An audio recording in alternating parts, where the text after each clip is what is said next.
दोस्तों, कैसे हैं आप लोग। चलिए आज हम पढ़ते हैं वर्ग के बारे में पढ़ेंगे, जिसको अंग्रेजी में स्क्वायर कहते हैं। स्क्वायर क्या होता है, हम इसको पहले इसके परिभाषा से समझते हैं।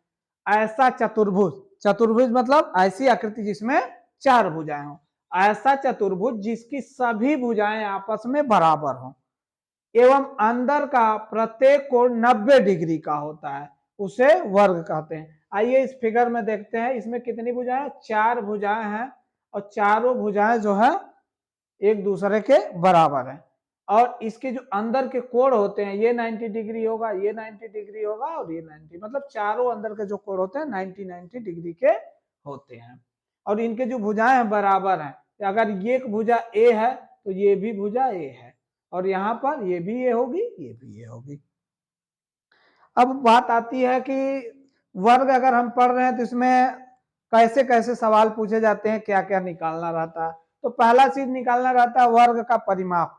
परिमाप क्या होता है, किसी भी आकृति को उसको चारों तरफ से सिर्फ घेरने के लिए, एरिया कवर करने के लिए, सिर्फ घेरने के लिए जितनी लंबाई की जरूरत पड़ेगी उसको उसका परिमाप कहते हैं। परिमाप को अंग्रेजी में पेरीमीटर कहते हैं। जैसे मान लीजिए यही वर्ग का कृत आकृत है, यहां से हम इसकी चीज को घेरना स्टार्ट करते हैं। यहाँ पे तो यहां से चलेंगे तो ए है, फिर यहां से चलेंगे ए, 2 बार हो गया, यहां से यहां 3 बार, यहां से यहां 4 बार। तो इस वर्ग का परिमाप का सूत्र होता है 4 गुणे भुजा, मतलब जितनी उसकी भुजा की लंबाई होती है उसको 4 से मल्टीप्लाई करते हैं। जैसे हम यहाँ हम मान लिए ए बराबर 5 सेंटीमीटर, तो आइए हम इसका परिमाप निकालते हैं। तो परिमाप हो जाएगा 4 गुणे इसकी एक भुजा कितनी है, 5 सेंटीमीटर। 5 सेंटीमीटर बराबर 5 चौका 20 सेंटीमीटर। तो इसका परिमाप हो जाएगा 20 सेंटीमीटर।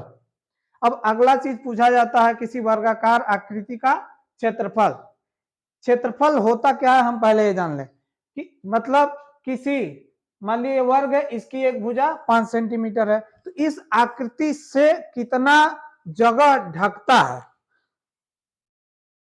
जैसे मान लीजिए ये कॉपी है, कॉपी से हम ढकते हैं, तो इसके द्वारा जो ढका हुआ जगह है, मतलब जो इसको पूरा पूरा ढक ले, इससे द्वारा ढका हुआ जगह उसका क्या कहलाता है, क्षेत्रफल। तो क्षेत्रफल का फार्मूला होता है भुजा स्क्वायर।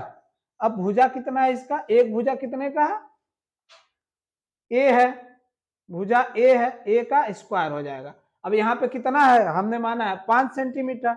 यदि 5 सेंटीमीटर है, 5 सेंटीमीटर, तो इसका स्क्वायर करेंगे, 5 पचे हो जाएगा 25, 25 सेंटीमीटर स्क्वायर हो जाएगा। स्क्वायर क्यों हुआ, क्योंकि 5 सेंटीमीटर का फिर 5 सेंटीमीटर में गुणा हो रहा है। 5 का गुणा 5 में 25 हो गया, और जब सेंटीमीटर का सेंटीमीटर में गुणा हो रहा है तो वर्ग सेंटीमीटर में हम लिख लेते हैं।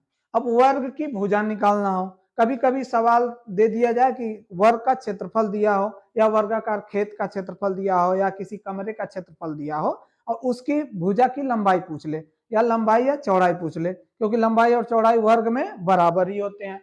तो वर्ग की एक भुजा निकल जाएगी तो चारों निकल जाएंगे। इसका फार्मूला होता है अंडर रूट में उस वर्गाकार आकृति का क्षेत्रफल। तो यहाँ वर्गाकार आकृति का क्षेत्रफल हमने कितना निकाला, 25 सेंटीमीटर स्क्वायर। अब हमको एक भुजा निकालनी है, तो हम इसको 25 सेंटीमीटर स्क्वायर लिख लेंगे। 25 को 5 गुणे 5 लिख सकते हैं, अंदर सेंटीमीटर गुणे सेंटीमीटर हो जाएगा। अब जोड़ा बन गया 5 का, यहाँ पे सेंटीमीटर का सेंटीमीटर में, हम जानते हैं इसका वर्गमूल निकलेगा, तो यहाँ से 5 सेंटीमीटर हो जाएगा। तो इसका वर्गाकार आकृति का क्षेत्रफल कितना आ गया, 5 सेंटीमीटर। देखिए हमने 5 सेंटीमीटर लिया था, यहाँ हमने कैलकुलेट भी कर लिया 5 सेंटीमीटर। अब वर्ग का विकर्ण क्या होता है, वर्ग का विकर्ण आमने सामने के कोनों को मिलाने वाली जो लंबाई होती है वह किसी भी आकृति का विकर्ण कहलाता है। जैसे हम इस आकृति में देखें, इसके सामने का कोना ये है, इसको जो मिलाएगा वो क्या कहलाएगा, विकर्ण कहलाएगा। अब फिर इस कोने को इस कोने से मिला देंगे तो वो भी विकर्ण कहलाएगा।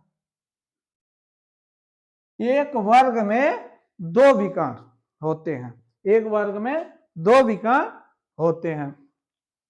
तो विकर्ण हम इसका कैलकुलेट करें तो कितना है इसका फार्मूला, भुजा √2, भुजा कितनी है 5 सेंटीमीटर, तो इसका विकर्ण हो जाएगा 5√2 सेंटीमीटर। अब आता है इसमें एक कंसेप्ट और है कि वर्ग का विकर्ण, हमने पढ़ा कि वर्ग में कितने विकर्ण हैं, 2 विकर्ण हैं। दोनों विकर्ण एक दूसरे को समकोण पर समद्विभाजित करते हैं। समकोण पर मतलब यहां पर जो एंगल बनेगा 90 डिग्री का बनेगा, यहां पर भी जो एंगल बनेगा 90 डिग्री का बनेगा, यहां पर भी जो एंगल बनेगा 90 डिग्री का। समकोण पर, समकोण मतलब 90 डिग्री, मतलब यहाँ पे भी एंगल 90, यहाँ पे भी, यहाँ पे भी, सभी कोण 90 डिग्री के बनेंगे। अब वर्ड है समद्विभाजित, समद्विभाजित मतलब 2 बराबर भागों में बांट देना। मतलब हम अगर यहाँ इसको अल्फाबेट से कर लें, यहाँ ए है, यहाँ बी है, यहाँ सी है और यहाँ डी है, तो समझते हैं इस बी, और जहां पे एक दूसरे को काट रहे हैं इसको हम ई मान लेते हैं। तो ए से ई, ए से ई किसके बराबर होगा, ई से सी तक, क्योंकि दोनों एक दूसरे को बराबर पर काटते हैं, तो मतलब ए ई बराबर होगा ई सी के, ए ई बराबर होगा ई सी के। ए यहां से, ए से चल के ई तक बराबर होगा ई से चलकर सी तक, यहां से यहां तक।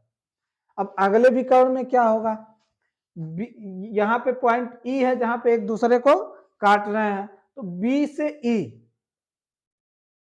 बी ई बराबर होगा, बी से ई इतनी दूरी बराबर होगी ई से डी के, ई डी, बी ई बराबर होगा ई डी के। तो आज का टॉपिक कैसा रहा, यदि कोई कंफ्यूजन है तो कृपया कमेंट सेक्शन में जरूर बताएं।